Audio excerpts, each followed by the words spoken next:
Big boss season 6 ఎంతో రసవత్తంగా జరుగుతుంది. Big boss season 6లో 10వ వారం ఏకంగా 10 మంది నామినేట్ అయ్యారు. ఇక కెప్టెన్ టాస్క్లో భాగంగా ఆదిరెడ్డి, శ్రీసత్య, మెరీనా, రోహిత్, పైమా, కీర్తి ఎన్నుకున్నారు. 10 మంది కెప్టెన్గా పైమా ఎన్నికైంది. ఇక తాజాగా బిగ్ బాస్ నుంచి ఒక ప్రోమో విడుదలైంది. ఆ ప్రోమో కానీ ఒకసారి కానీ చూసుకున్నట్లయితే బిగ్ బాస్ హౌస్లో ఈ వారం మీరు ఎవరు వరస్ట్ కంటెంటెంట్ అనుకుంటున్నారో వారిని పేస్ మీద స్టాంప్ వేసి దానికి గల కారణాలు చెప్పాలి అంటూ బిగ్ బాస్ ఆదేశించారు.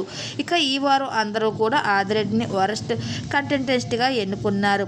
ఎందుకంటే పోయిన వారం జరిగిన నాగమణి టాస్క్లో చాలా అగ్రెసివ్గా ఇక్కడ ఆడుతూ అక్కడ ఇక్కడ మాట్లాడుతూ సమయాన్ని బట్టి మార్చడంతో ఈ వారం వరస్ట్ కంటెంటెంట్గా ఆదిరెడ్డిని ఎన్నుకోవడంతో కెప్టెన్ అయిన పైమాని జైల్లో పెట్టాలని బిగ్ బాస్ ఆదేశించాడు.